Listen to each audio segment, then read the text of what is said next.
दोस्तों नमस्कार। VK knowledge electrical में आप सभी का स्वागत है। दोस्तों ऑनलाइन टेस्ट अपन लेते हैं और ये उसी की आंसर की है।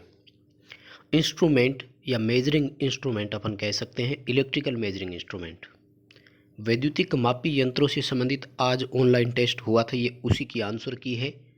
दोस्तों आपने यदि टेस्ट नहीं दिया तो इस वीडियो को कंप्लीट पूरा लास्ट तक जरूर देखना, क्योंकि इसमें वैद्युतिक मापी यंत्रों से संबंधित कुल 50 क्वेश्चन है।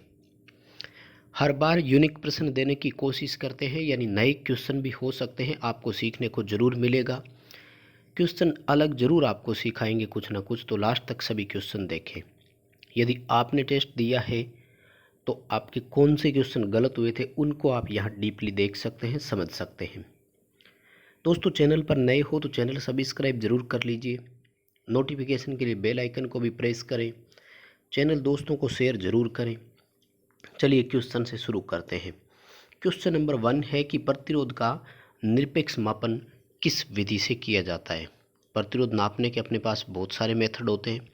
हमें पूछा जा रहा है कि जो एब्सोल्यूट रेजिस्टेंस होता है, उसकी एब्सोल्यूट जो रेजिस्टेंस वैल्यू होती है, उसके लिए एक विधि है जिसका नाम है लोरेंटेज विधि।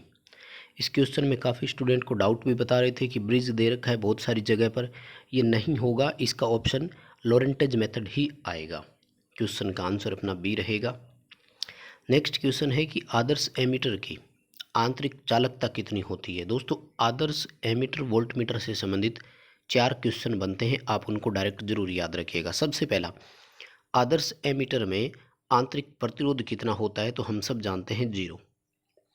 एक आइडियल एमीटर का इंटरनल रेजिस्टेंस कितना होता है, 0, तो फिर उसकी इंटरनल कंडक्टेंस कितनी हो गई, अनंत।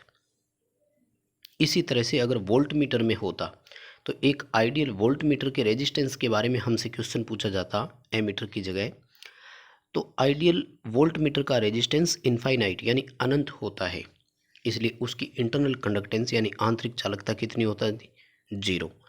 तो 4 क्वेश्चन तो इस तरह के याद रखने हैं।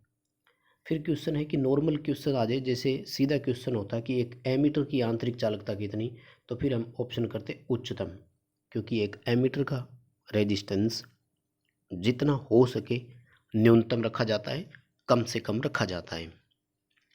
नेक्स्ट अपना क्वेश्चन है, एक मीटर जिसका प्रतिरोध 20 ओम है, इसका इसका स्केल 100 भागों में डिवाइडेड है, 100 बराबर भागों में विभाजित है, और एक भाग के लिए अगर विक्षेप दर्शाना है तो हमें 1 मिली एम्पियर करंट की आवश्यकता होती है। इससे मापी जा सकने वाली वोल्टेज का मैक्सिमम मान कितना है। दोस्तों एक भाग 1 मिली एम्पियर पर विक्षेप देता है।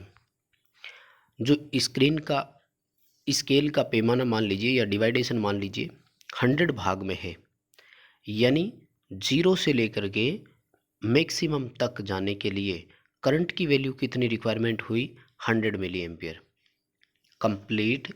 यानी अगर हम बात करें कि इस मीटर से कितनी धारा नापी जा सकती है, तो वो है 100 मिली एम्पियर। अब देखिए जो करंट जिस पर एफएसडी मीटर देता है वो आईएम होती है, और जो मीटर का आंतरिक प्रतिरोध होता है वो आरएम होता है। जो वोल्टेज मापी जाती है वो वीएम होती है, तो वीएम हमसे पूछा था, ओम का नियम अप्लाई करेंगे और वी बराबर आई इंटू आर। देखिए करंट की वैल्यूएशन आई थी 100 मिली एम्पियर, यानी 100 इंटू 10⁻³ और रेजिस्टेंस हमें 20 ओम दे रखा है। जब कैलकुलेशन करेंगे तो उत्तर कितना आएगा, 2 वोल्ट। यानी इससे हम वोल्टेज कितनी नाप सकते हैं, as a volt meter use करें तो 2 वोल्ट नापन कर सकते हैं। क्वेश्चन का ऑप्शन अपना ए रहेगा। नेक्स्ट अपना क्वेश्चन है कि टोंग टेस्टर किसी परिपथ में बिना रुकावट के धारा का मापन कर सकता है, लेकिन ये तभी करता है जब परिपथ में सप्लाई। तो दोस्तों ये एक प्रकार का ट्रांसफॉर्मर ही होता है, म्यूचुअल इंडक्शन के सिद्धांत पर काम करता है, सीटी और एमीटर का कॉम्बिनेशन होता है ये। अब म्यूचुअल इंडक्शन तभी अप्लाई होगा जब सप्लाई का प्रकार एसी हो, यानी टोंग टेस्टर केवल एसी परिपथ में ही बिना रुकावट के धारा का मापन कर सकता है, डीसी सर्किट में नहीं। डीसी सर्किट में करंट नापने के लिए हमें एम्पीयर मीटर या मल्टीमीटर का ही यूज करना होगा। नेक्स्ट अपना क्वेश्चन है, एक वोल्ट मीटर का आंतरिक प्रतिरोध 100 ओम है, 15 वोल्ट का ये मापन कर सकता है। इसके सीरीज में हमने 900 ओम का प्रतिरोध संयोजित कर दिया। अब इस वोल्ट मीटर से मापी जा सकने वाली वोल्टेज का मान कितना है, नई रेंज कितनी हो गई। दोस्तों सवाल हमसे उल्टा पूछा गया है, प्रतिरोध की वैल्यू हमें दे दी गई। एक्चुअल में क्या कि जो वोल्ट मीटर है उसकी रेंज बढ़ाने के लिए हम सीरीज में प्रतिरोधक लगाते हैं और उसको मल्टीप्लायर बोलते हैं। उस मल्टीप्लायर की कैलकुलेशन के लिए हमारे पास ये फॉर्मूला होता है, यहाँ से आर एक्स बराबर R M into N minus one. R X multiplier की वैल्यू होती है जो इस क्वेश्चन में हमें 900 दी। आर एम होता है मीटर का रेजिस्टेंस जो इस क्वेश्चन में हमें 100 दिया। इसको हम एक बार एन माइनस वन रख रहे हैं। ठीक है, देखिए एन माइनस वन को यहाँ रखें तो ये जो 100 है ये इस 900 में क्या होगा, डिवाइड हो जाएगा। एन माइनस वन की वैल्यू कितनी आई थी, 9। अगर इस 1 को भी हम ट्रांसफ़र कर दें तो ये प्लस का हो जाएगा और n की वैल्यू कितनी आई, 10। देखो n जो होता है ये वोल्ट मीटर के मामले में V/Vm से होता है। V होता है वह वोल्टेज जो अब मापी जा सकती हो और हमें यही कैलकुलेट करना है। तो इसके लिए अपना फॉर्मूला क्या बनेगा, n इंटू Vm बनेगा। n कितना आया था, 10। मीटर पहले कितनी मापन कर सकता है, 15 वोल्ट। तो नई रेंज कितनी हो गई, 150 वोल्ट हो गई। क्वेश्चन का आंसर हमें बी करना है।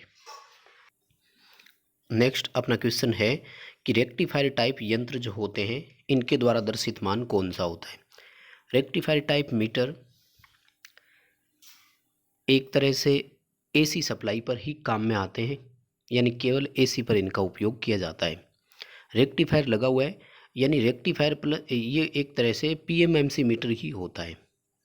रेक्टिफायर प्लस पीएमएमसी मीटर का ये कम्बिनेशन होता है। तो पहले रेक्टिफायर एसी को डीसी में कर देता है और पीएमएमसी उसका मेजरमेंट देता है। तो मापी द्वारा दर्शित मान कौन सा होगा, आरएमएस मान होता है। यानी ये भी हमें रूट मीन स्क्वायर वैल्यू जो होती है उसी का मापन करता है। मोस्टली मापी यंत्रों में जिनका भी आ जाए डायरेक्ट हमें, जैसे हॉट वायर टाइप हो गए, तो इन सब से हमें आरएमएस मान ही प्राप्त होता है। मूविंग आयरन, डायनमोमीटर टाइप और पीएमएमसी मीटर, इन सब में आरएमएस वैल्यू ही दर्शाई जाती है। नेक्स्ट अपना क्वेश्चन है, एक एमीटर का आंतरिक प्रतिरोध 18 ओम है। ये 50 मिली एम्पियर पर एफएसडी देता है। एफएसडी का मतलब है फुल स्केल डिफ्लेक्शन, पूर्ण पैमाना विक्षेप, यानी इसकी अधिकतम रेंज 50 मिली एम्पियर है। 0.5 एम्पियर धारा तक इसकी रेंज यदि बढ़ानी हो तो शंट प्रतिरोध का मान कितना होगा। शंट प्रतिरोध की कैलकुलेशन के लिए मीटर के समांतर में प्रतिरोध लगता है, हम सब जानते हैं, और इसके लिए फॉर्मूला होता है Rm/n-1।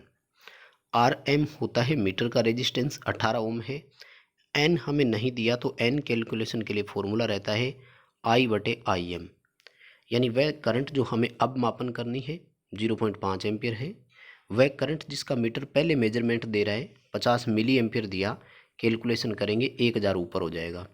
ठीक है, इसकी कैलकुलेशन के लिए अगर हम देखें तो कितना बनेगा, ये उत्तर आएगा अपना 10, यानी n का मान कितना आया, 10। तो 18/n-1 करना है, 18/10-1, 18/9 करेंगे, उत्तर आएगा 2 ओम। यानी शंट प्रतिरोध की कैलकुलेशन के लिए कितना आएगा आंसर, 2 ओम आएगा। 2 ओम का शंट प्रतिरोध लगाएंगे तो ये हमें 0.5 एम्पियर तक की धारा का मापन कर देगा, रेंज इसकी बढ़ जाएगी। नेक्स्ट क्वेश्चन है कि एक सीटी की सेकेंडरी को ओपन रख दिया जाए तो क्या है। दोस्तों सीटी उपयोग करने के लिए सबसे पहली और इम्पोर्टेंट सावधानी यही होती है कि सीटी की सेकेंडरी को कभी ओपन नहीं रखा जाना चाहिए। उपयोग से पहले एक सीटी की सेकेंडरी को सदैव शॉर्ट कर दिया जाना चाहिए। एक ओपन सीटी की सेकेंडरी साइड ओपन हो तो कोर सैचुरेट हो जाती है और सैचुरेट कोर के कारण सीटी ब्लास्ट हो जाती है, फट जाती है। करंट ट्रांसफार्मर है, इंडक्शन मीटरों के साथ हाई करंट का जब हमें मेजरमेंट करना हो तो सीटी का उपयोग करते हैं। सीटी की सेकेंडरी कभी ओपन नहीं रखी जाती है, ध्यान रखिएगा, चाहे इसमें शंट लगाएं चाहे एम्पीयर मीटर लगाएं, ओपन नहीं होनी चाहिए, नहीं तो इसको डायरेक्ट भी शॉर्ट कर सकते हैं। अगर ओपन रख दी तो सीटी ब्लास्ट हो जाएगा। नेक्स्ट अपना क्वेश्चन है कि एक मल्टीमीटर में से निम्नलिखित में से कौन सा मापन संभव नहीं है। दोस्तों मल्टीमीटर को हम एवोमीटर भी कहते हैं वैसे तो, यानी एम्पीयर, वोल्ट और ओम का ये मापन कर सकता है। साधारणतया हम मल्टीमीटर का उपयोग करंट, वोल्टेज और रेजिस्टेंस मापन के लिए ही करते हैं, लेकिन इसी के साथ मल्टीमीटर में ऑप्शन आते हैं कि हम कंटिन्यूटी भी टेस्ट कर सकते हैं। जब रेजिस्टेंस की वैल्यू हम जांच कर सकते हैं तो हम एक डायोड को भी पता कर सकते हैं, क्योंकि डायोड फॉरवर्ड बायस में कम प्रतिरोध, रिवर्स बायस में हाई रेजिस्टेंस शो करता है। एक मल्टीमीटर से डायोड की जांच कर सकते हैं।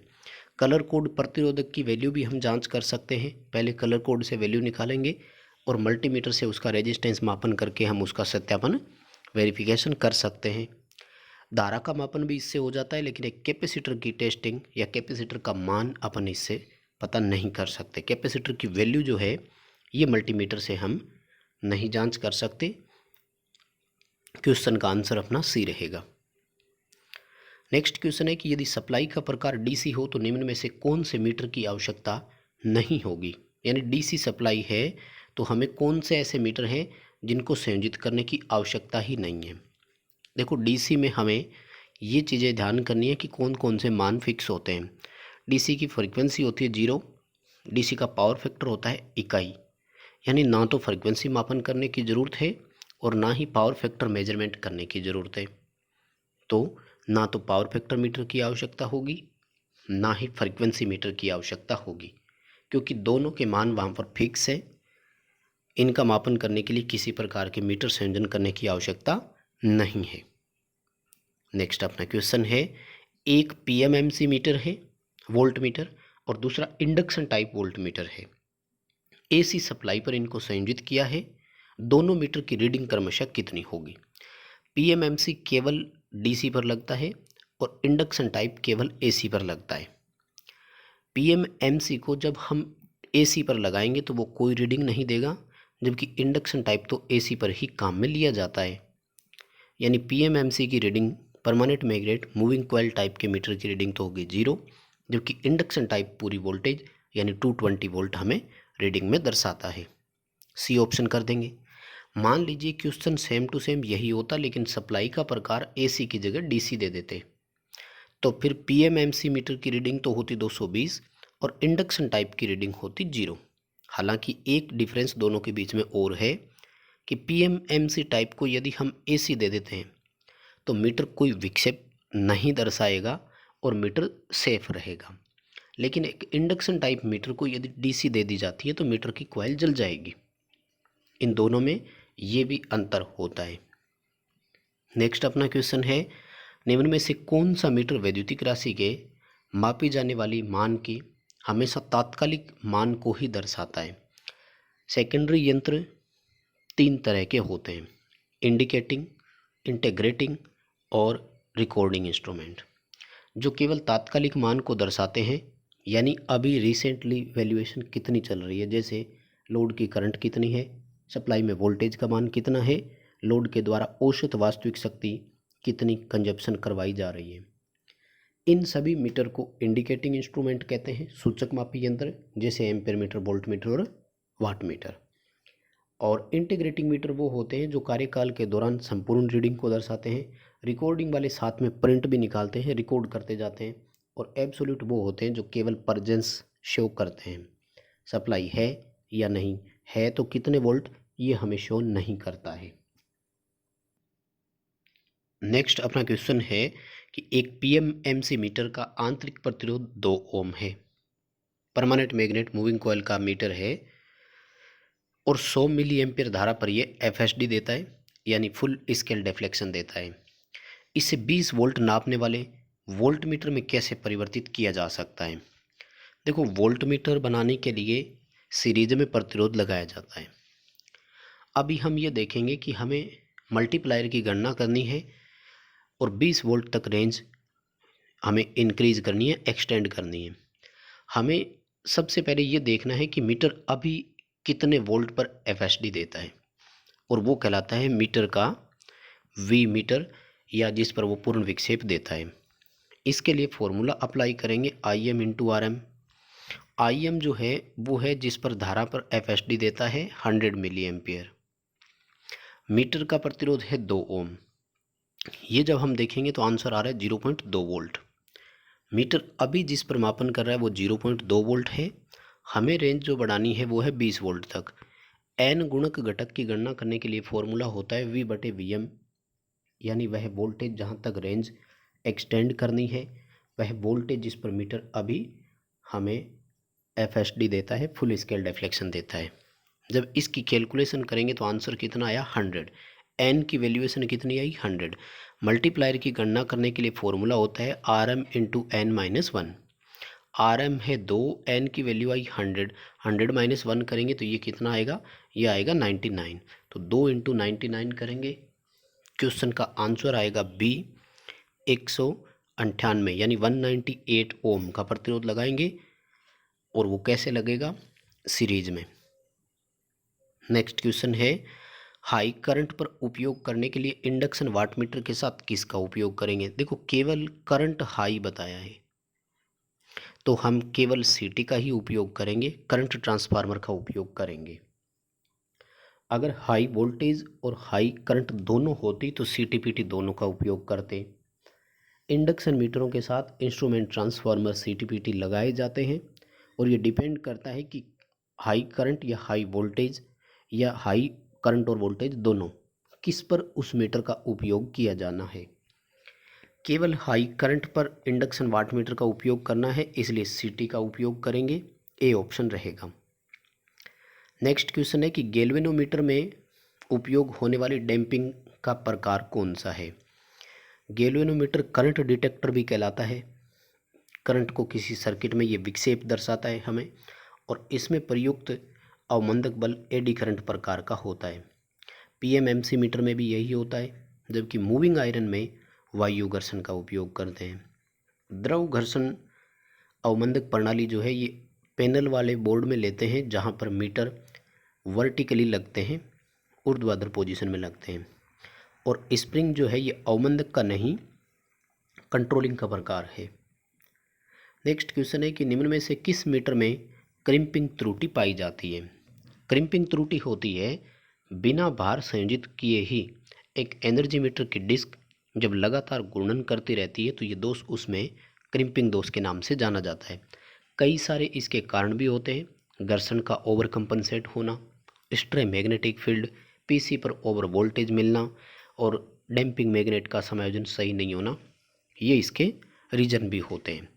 ये ऊर्जा मीटर में होते हैं और एनर्जी मीटर समाकलन यानी इंटीग्रेटिंग प्रकार का मीटर कहलाता है।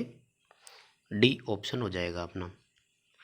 नेक्स्ट क्वेश्चन है कि हॉट वायर टाइप इंस्ट्रूमेंट का उपयोग हम किस में कर सकते हैं। ये धारा के उस में सिद्धांत पर कार्य करते हैं। थर्मल यंत्रों की श्रेणी में आते हैं। इसमें 2 मीटर होते हैं, एक हॉट वायर टाइप, दूसरा थर्मोकपल टाइप। ये AC और DC दोनों पर उपयोग कर सकते हैं। हाई फ्रिक्वेंसी पर बिना किसी एरर के साथ उपयोग होने वाले मीटर भी यही है, यानी अगर फ्रिक्वेंसी इंक्रीज होती जाती है तो फिर इंडक्शन टाइप मीटर की अपेक्षा हॉट वायर टाइप इंस्ट्रूमेंट की एक्यूरेसी अधिक आती है। नेक्स्ट क्वेश्चन है कि मापी यंत्रों में जो प्रतिशत एरर दिखाई जाती है वो कौन सी होती है। लिमिटिंग एरर हम बोलते हैं और ये हमेशा FSD के सापेक्ष होती है। फुल स्केल डिफ्लेक्शन, पूर्ण पैमाना विक्षेप, यानी जब पूरी तरह से मीटर रीडिंग देता है, और ध्यान रखिएगा शून्य से मैक्सिमम की ओर, जब सूचक मापी यंत्रों की रीडिंग बढ़ती जाती है तो उसमें एरर घटती जाती है, त्रुटि कम होती है। यानी मीटर के फर्स्ट भाग स्केल पर सबसे अधिक एरर, जबकि थर्ड भाग स्केल में सबसे शुद्ध रीडिंग हमें प्राप्त होती है। तो जिस तरह से हम कम वोल्टेज या कम राशि का मापन करते हैं तो एरर उसमें बढ़ता जाता है। तो त्रुटि हमेशा पूर्ण पैमाना विक्षेप पर ही दर्शाई जाती है। नेक्स्ट क्वेश्चन पूछा जा रहा है कि इंसुलेशन टेस्टर और अर्थ टेस्टर दोनों में जब हम प्रतिरोध का मापन करते हैं तो उस मापित प्रतिरोध के सिरों पर दी गई सप्लाई का प्रकार कौन सा होता है। इंसुलेशन टेस्टर को हम मेगर भी कहते हैं। मेगर जो होता है ये DC देता है, जबकि अर्थ टेस्टर जो होता है ये AC देता है। क्योंकि हमें अर्थ इलेक्ट्रोड के सिरों पर यदि DC दे दी जाए तो कहते हैं कि वहाँ पर जो मिट्टी में लवणता पाई जाती है वो एक इलेक्ट्रोलाइट की तरह ही वर्क करते हैं और वहाँ पर भी रासायनिक अभिक्रियाएं होना प्रारंभ हो जाता है, जिससे उसका प्रतिरोध प्रभावित हो जाता है। इसलिए वहाँ पर हमें एसी सप्लाई देनी होती है। तो इंसुलेशन टेस्टर डीसी देता है, अर्थ टेस्टर एसी देता है। नेक्स्ट अपना क्वेश्चन है कि एक वोल्ट मीटर की सुग्राहिता 20 किलो ओम प्रति वोल्ट है। 10 वोल्ट नापते समय परिपथ में इस वोल्ट मीटर द्वारा दिया गया प्रतिरोध कितना होगा? 20 किलो ओम प्रति वोल्ट। 1 वोल्ट मापने के लिए ये कितना दे रहा है? 20 किलो ओम। तो 10 वोल्ट के लिए कितना देगा? 200 किलो ओम। क्वेश्चन का आंसर अपना सी होगा, 200 किलो ओम इसका रेजिस्टेंस होगा। नेक्स्ट क्वेश्चन है कि किसी एन फेज वाले सर्किट में न्यूनतम कितने वाट मीटर का उपयोग करके शक्ति का मापन किया जा सकता है? देखिए, एक तो एन शब्द का मतलब यहाँ पर हमेशा अनेक होता है, ये ध्यान रखना। अब सिंगल फेज तो वाट मीटर है, सर्किट है नहीं, ये तो श्योर हो गया। पोली फेज की बात कर रहा है, लेकिन फेजों की संख्या कितनी है ये नहीं बताया, और भार की प्रकृति कैसी है, लोड बैलेंस है कि अनबैलेंस है ये भी हमें नहीं बताया। हाँ, यदि भार बैलेंस हो तो 1 वाट मीटर से काम चल जाए, लेकिन अनबैलेंस हो तो एक तरीका तो ये होता है कि जितने फेज है उतने ही मीटर हो। तो एन वाट मीटर कहीं डायरेक्ट ऑप्शन होता तो वो भी कर सकते थे हम, लेकिन ये भी हमें नहीं दिया। तो दूसरा तरीका ये होता है कि शक्ति मापने के लिए फेजों की संख्या से एक एलिमेंट की संख्या कम कर दीजिए, उतने एलिमेंट से हम काम चला सकते हैं। यानी n-1 एलिमेंट वाले वाट मीटर यदि हो तो हम n फेज में शक्ति का मापन कर सकते हैं। जैसे 3 फेज परिपथ में हमें मापन करना है तो 2 वाट मीटर विधि बैलेंस और अनबैलेंस दोनों में एक समान रूप से उपयोग हो सकती है। इसी तरह से यदि 4 फेज के लिए हो तो 3 एलिमेंट वाला मीटर वहाँ काम चला सकता है। अगला अपना क्वेश्चन है कि धारा का रासायनिक प्रभाव किस पर लागू होता है? डीसी में एनर्जी मीटर का एक प्रकार है जिसको हम लोग फेरेंटी एम्पीयर घंटा और इलुआ-थॉम्सन वाट घंटा के नाम से जानते हैं। तो ये जो फेरेंटी एम्पीयर घंटा मीटर होता है ये डीसी में ऊर्जा नापने के ही काम आता है, और ये धारा के रासायनिक प्रभाव पर ही काम करता है, रासायनिक सिद्धांत पर ही आधारित होता है। नेक्स्ट अपना क्वेश्चन है कि मापी यंत्रों में ज्वेल्स का उपयोग क्यों करते हैं? तो ज्वेल नाम की बेरिंग होती है मापी यंत्रों में, जिनमें वो शाफ्ट लगी होती है, रोटेटिंग पार्ट लगा होता है, उस पर ज्वेल बेरिंग ही लगते हैं। नेक्स्ट अपना क्वेश्चन है कि पोर्टेबल इंस्ट्रूमेंट में कंट्रोलिंग फोर्स कौन सा होता है? पोर्टेबल होते हैं सचल, यानी जिनको हम कहीं भी ले जाएं और वहाँ ले जाकर उसका उपयोग कर सकते हैं, किसी बोर्ड में फिक्स नहीं है। ठीक है, तो जो पोर्टेबल होते हैं उनमें हमेशा स्प्रिंग कंट्रोल होते हैं, और पैनल बोर्ड में जो लगे रहते हैं परमानेंट रूप से और मोस्टली जो वर्टिकल होते हैं तो उनमें ग्रेविटी कंट्रोल होता है। नेक्स्ट क्वेश्चन है कि घरेलू उपभोक्ता के मामले में कौन सा मीटर अनिवार्य रूप से परिपथ में संयोजित होगा? प्रत्येक उपभोक्ता के घर में एनर्जी मीटर आपको देखने को जरूर मिलेगा, चाहे वो सिंगल फेज का हो या 3 फेज का, जबकि वोल्ट मीटर, एमीटर और वाट मीटर बहुत कम मिलते हैं, होते ही नहीं है मोस्टली। तो यानी घरेलू उपभोक्ता के मामले में हमें एनर्जी मीटर हर सर्किट में देखने को मिलता है। नेक्स्ट क्वेश्चन है कि single phase power factor metre में सीसीपीसी कितनी? देखो, 1 सीसी और 2 पीसी ऑप्शन करेंगे हम इसमें। हालांकि करंट कॉइल जो होती है वो 2 भागों में डिवाइडेड जरूर होती है, पर कहते हैं कि एक ही है, उसको 2 भागों में हमने डिवाइड कर दिया। तो 1 सीसी यानी 1 करंट कॉइल और 2 प्रेशर कॉइल होती है। और सिंगल फेज सर्किट में जो दोनों पीसी होती है ये 90 डिग्री के एंगल पर होती है। 3 फेज वाट में पावर फैक्टर मीटर में 3 पीसी होती है जो 120 डिग्री के एंगल पर होती है। मेगर में कंट्रोलिंग टॉर्क कौन प्रदान करता है? मेगर और पावर फैक्टर मीटर में कंट्रोलिंग टॉर्क के लिए कभी कोई स्प्रिंग या ग्रेविटी का उपयोग हम नहीं करते हैं, इनमें कॉइल्स के द्वारा ही नियंत्रक टॉर्क दिया जाता है। यानी मेगर और पावर फैक्टर मीटर में कंट्रोल स्प्रिंग की संख्या सदैव कितनी होती है? 0 होती है। नेक्स्ट अपना क्वेश्चन है कि डायनेमोमीटर टाइप यंत्रों में स्थिर कॉइल। डायनेमोमीटर टाइप इंस्ट्रूमेंट में 2 तरह की कॉइल होती है, एक को बोलते हैं फिक्स कॉइल, दूसरे को बोलते हैं मूविंग कॉइल। फिक्स कॉइल जो होती है वो सीरीज में जुड़ती है, करंट कॉइल की भांति हम उसको काम में लेते हैं, सीसी की तरह वो भी मोटे तार और कम टर्न की होती है। मूविंग कॉइल को हम प्रेशर कॉइल यानी दाब कॉइल की भांति भी काम में लेते हैं, और ये पतले तार अधिक टर्न की होती है, समांतर में संयोजित होती है।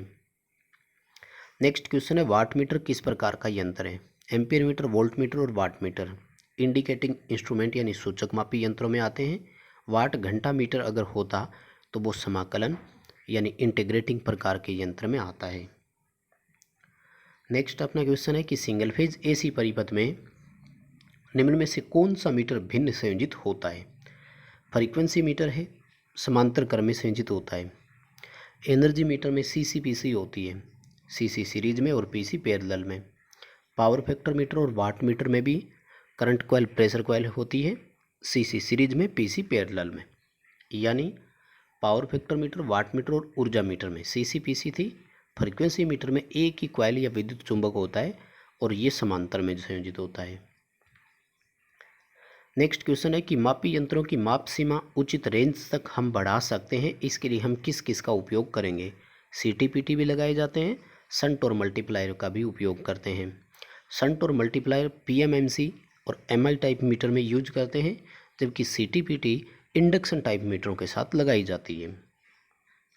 नेक्स्ट क्वेश्चन है कि निम्न में से किस मीटर का संयोजन वोल्ट मीटर के समान ही होता है? अभी ऊपर के क्वेश्चन में हमने बात की थी। वोल्ट मीटर समांतर क्रम में संयोजित होता है। अब समांतर क्रम में इनमें से कौन है? फ्रीक्वेंसी मीटर जो है वो भी पैरेलल में कनेक्ट होता है। एम्पियर मीटर सीरीज में और वाट मीटर और एनर्जी मीटर में सीसी सीरीज में, पीसी पैरेलल में होती है। क्वेश्चन का आंसर फ्रीक्वेंसी मीटर आएगा। यानी फ्रीक्वेंसी मीटर और वोल्ट मीटर दो ऐसे मीटर हैं जो समांतर में संयोजित होते हैं। नेक्स्ट अपना क्वेश्चन है कि ऊर्जा मीटर में 10% पॉजिटिव एरर है, धनात्मक त्रुटि है। एक महीने में मीटर 50 यूनिट की रीडिंग देता है, एक्चुअल कंजप्शन कितना होगा? यदि पॉजिटिव एरर हो तो इसको टोटल रीडिंग में से घटाया जाता है, नेगेटिव एरर हो तो उसको जोड़ा जाता है। 50 का 10% निकालेंगे 5 यूनिट आएगा। यानी 50 यूनिट की वो रीडिंग दे रहा है, जबकि 5 यूनिट तो पहले से ही शो हो रहा था उसमें। पॉजिटिव एरर का मतलब यही होता है कि अधिक दिखा दिया। तो एक्चुअल कंजप्शन कितना है? 45 यूनिट है। अगर ये नेगेटिव एरर होता तो ये प्लस हो जाती और एक्चुअल एनर्जी कंजप्शन 55 किलोवाट घंटे होता। नेक्स्ट अपना क्वेश्चन है कि इंस्ट्रूमेंट ट्रांसफार्मर किस प्रकार के मापी यंत्रों की रेंज बढ़ाते हैं? तो क्वेश्चन के बारे में तो ऊपर बात कर चुके हैं। सीटीपीटी इंडक्शन टाइप मीटर्स के साथ ही लगती है और पीएमएमसी और एमआई टाइप मीटरों के साथ हम शंट और मल्टीप्लायर का उपयोग करते हैं। नेक्स्ट क्वेश्चन है कि 132 किलोवोल्ट की वोल्टेज नापने के लिए कौन सा वोल्ट मीटर काम में लेंगे? हाई वोल्टेज नापने के लिए 132 हो, 400 केवी हो या 220 केवी हो, इन सब के लिए इलेक्ट्रोस्टैटिक वोल्ट मीटर का उपयोग करते हैं। और ये भी ध्यान रखना, इलेक्ट्रोस्टैटिक टाइप मीटर केवल वोल्ट मीटर ही माने जाते हैं। यदि ऑप्शन में कुछ अलग और हो तो वाट मीटर भी साथ में दिया जाता है। हालांकि इलेक्ट्रोस्टैटिक प्रभाव केवल वोल्टेज के लिए ही अप्लाई होता है। नेक्स्ट क्वेश्चन है कि मेगर सामान्यतः किस प्रकार का मीटर है? तो मेगर में भी सीसीपीसी होती है, यानी फिक्स कॉइल और मूविंग कॉइल होती है, इसलिए ये भी एक प्रकार का मूविंग कॉइल प्रकार का यंत्र ही होता है। इंसुलेशन प्रतिरोध मापने के लिए हम इसका उपयोग करते हैं। नेक्स्ट क्वेश्चन है कि सूचक मापी यंत्रों में डैम्पिंग जो है वो निर्धारित मान से अधिक है। डैम्पिंग के लेवल के आधार पर 4 तरह की कैटेगरी होती है: zero damping, under damping, level damping, over damping. इस क्वेश्चन में कह रहा है कि ओवर डैम्पिंग हो गया। देखो, ओवर डैम्पिंग होगा तो पॉइंटर अपने फाइनल मान तक जाने में टाइम अधिक लेगा, धीरे धीरे जाएगा, फाइनल रीडिंग पर जाते ही स्थिर तो हो जाएगा। यदि डैम्पिंग नहीं है तो लगातार दोलन करेगा। यदि अंडर डैम्पिंग है तो अंतिम मान पर पहुंच तो जल्दी जाएगा, लेकिन वहाँ स्थिर होने में समय लेगा। नेक्स्ट अपना क्वेश्चन है, निम्न में से कौन सा मीटर का कौन सा ऐसा प्रकार है जो केवल वोल्ट मीटर ही हो सकता है? देखिए, अभी ऊपर के क्वेश्चन में हमने बात किया था और आंसर आएगा इलेक्ट्रोस्टैटिक। इलेक्ट्रोस्टैटिक मीटर केवल वोल्ट मीटर ही हो सकते हैं। हालांकि आजकल तो वाट मीटर के प्रकार में भी शो करना शुरू कर दिया, पर है नहीं। इलेक्ट्रोस्टैटिक सिद्धांत केवल वोल्टेज का ही होता है, केवल वोल्ट मीटर ही है। हाँ, ये एसी और डीसी दोनों का हो सकता है। जबकि इंडक्शन टाइप में तो ampere meter, volt meter, watt meter, ऊर्जा मीटर होते हैं। हॉट वायर में एम्पियर मीटर, वोल्ट मीटर दोनों, और रेक्टिफायर में भी एम्पियर मीटर, वोल्ट मीटर दोनों होते हैं। नेक्स्ट क्वेश्चन है कि डायनमोमीटर टाइप के बारे में गलत कथन कौन सा है? असत्य कथन। एसी-डीसी दोनों पर उपयोग करेंगे। एयर कोर होती है इसलिए लोहे हानियों से मुक्त है। 2 क्वाइल होती है जिनको फिक्स क्वाइल, मूविंग क्वाइल भी कहते हैं। लेकिन अगर वाट मीटर हो तो इसका पैमाना रैखिक होता है, तो ये इसके लिए स्टेटमेंट सही नहीं है। वाट मीटर टाइप अगर हो तो इसका पैमाना रैखिक स्केल होता है। नेक्स्ट क्वेश्चन है कि रेक्टिफायर टाइप यंत्रों का उपयोग किस में करते हैं। रेक्टिफायर टाइप है केवल एसी में काम में लेंगे। एसी टू डीसी करने के लिए रेक्टिफायर है और उस डीसी का मेजरमेंट करने के लिए पीएमएमसी मीटर होता है, केवल एसी पर लगेगा। नेक्स्ट क्वेश्चन है कि यदि कम सुग्राहिता का वोल्ट मीटर हम किसी हाई प्रतिरोधी परिपथ में लगा दिया जाए तो एक तो ध्यान रखना कि ऐसे समय में वोल्ट मीटर उस लोड के लिए एक शंट की भांति वर्क करता है और अधिकतम करंट वोल्ट मीटर में से फ्लो होती है। वोल्ट मीटर ओवरलोडिंग कहलाता है ये, यानी मीटर ओवरलोड होना शुरू हो गया और मीटर द्वारा दर्शित मान जो है वो वास्तविक मान से बहुत कम होगा। इसीलिए वोल्ट मीटर का प्रतिरोध हमेशा उच्च रखा जाता है और परिपथ में उच्च सुग्राहिता के वोल्ट मीटर का हम उपयोग करते हैं। एक पीएमएमसी वोल्ट मीटर विपरीत ध्रुवता से संयोजित हो गया तो अब क्या होगा। पीएमएमसी मीटर के लिए पोलैरिटी का बहुत इम्पोर्टेंस होता है। मीटर सही ध्रुवता से ही कनेक्ट होना चाहिए। इसके पैमाने में मोस्टली अगर आपने देखा हो तो केंद्र बिंदु हमेशा शून्य पर ही होता है और ये इस तरह से मापन देता है हमें कि दोनों ओर इसकी स्केल चलती है। इसलिए यदि विपरीत दिशा में जुड़ जाता है तो पॉइंटर विपरीत रीडिंग देना शुरू कर देता है, यानी 0 से नीचे आएगी। 0 से नीचे बोले तो दूसरी ओर विक्षेप दर्शाएगा हमें। नेक्स्ट क्वेश्चन है कि सिंगल फेज एसी में निम्न में से कौन से मीटर यदि उपलब्ध हो तो हम पावर फैक्टर का मापन कर सकते हैं। देखो, सिंगल फेज परिपथ में पावर के लिए फॉर्मूला होता है VI cos फाई। अब cos फाई कैलकुलेट करना है तो P/VI होगा, यानी वाट मीटर हो, वोल्ट मीटर हो और एम्पियर मीटर हो तो फिर पावर फैक्टर का मापन हम कर सकते हैं। नेक्स्ट क्वेश्चन है निम्न मान का प्रतिरोध नापने के लिए हम किसका उपयोग करते हैं। लो रेजिस्टेंस होता है 1 ओम या इससे कम, जैसे डीसी का आर्मेचर, शंट प्रतिरोध, और इनके मापन के लिए केल्विन ब्रिज का उपयोग करते हैं। अगला अपना क्वेश्चन है 0 से 100 वोल्ट का एक वोल्ट मीटर है जिसकी FSD पर एक्यूरेसी 2% है। 25 वोल्ट नापने के लिए एरर कितना होगा।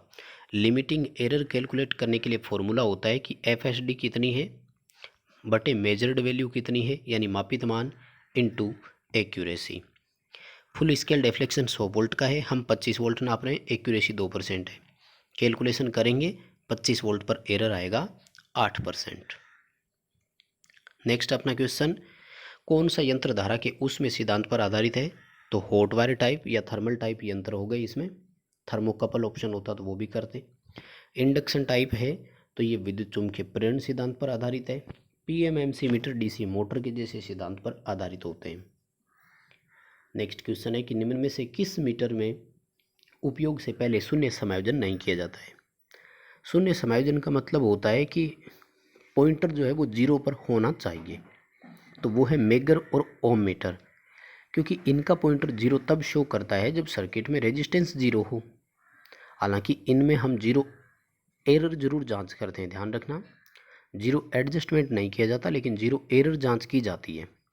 मतलब हम इनकी लीड को शॉर्ट करवाकर ये जरूर देखते हैं कि क्या ये 0 रीडिंग दे रही हैं अथवा नहीं। यदि 0 रीडिंग नहीं आती है तो इनकी बैटरी जो होती है वो डिस्चार्ज मानते हैं, बैटरी चेंज करनी होती है। कौन सा मीटर AC DC दोनों पर उपयोग नहीं किया जा सकता। तो PMMC और इंडक्शन मीटर आएंगे। इंडक्शन मीटर DC पर नहीं लग सकता, PMMC AC पर वर्क नहीं करता, तो यही ऑप्शन अपना सूटेबल रहेगा, इंडक्शन टाइप और PMMC। एमीटर में मीटर की कॉइल और शंट प्रतिरोध कैसे होते हैं। तो शंट जो है ये मीटर की कॉइल के साथ समांतर में लगता है। एम्पीयर मीटर की रेंज बढ़ाने के लिए प्रतिरोध लगाते हैं, उसको शंट कहते हैं, और एम्पीयर मीटर की रेंज बढ़ाने के लिए प्रतिरोध समांतर में लगता है। इसी तरह से वोल्ट मीटर की कॉइल और प्रतिरोधक जो मल्टीप्लायर है तो फिर वो सीरीज में होते हैं। नेक्स्ट अपना क्वेश्चन, एक PMMC वोल्ट मीटर में पैमाना केंद्र में शून्य के साथ 20 वोल्ट से लेकर माइनस के 20 वोल्ट तक है, तो इसकी माप सीमा कितनी है।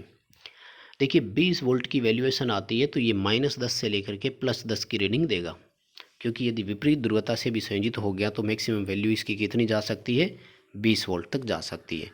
यानी स्केल इसका इस तरह से है कि यहाँ 0 है, यहाँ 10 और यहाँ 20, तो ये तो माइनस वाले, इस और 10 और 20 ये इस तरह से है।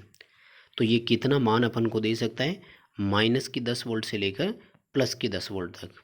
ये इसमें इंक्लूड किया जाता है कि अगर अपोजिट पोलरिटी से भी लग जाता है तो फिर रीडिंग बढ़ करके मैक्सिमम कितनी जा सकती है, 20 वोल्ट। यानी जो स्केल होती है वो दोनों ओर की लेते हुए हम चलते हैं तो ओवरऑल वेरिएशन देखिए -10 से +10 तक ओवरऑल वेरिएशन कितना आया, 20 वोल्ट का। तो बस दोस्तों ये थे 50 क्वेश्चन आज के टेस्ट में। क्वेश्चन अच्छे लगे तो वीडियो को लाइक ज़रूर कर दीजिएगा।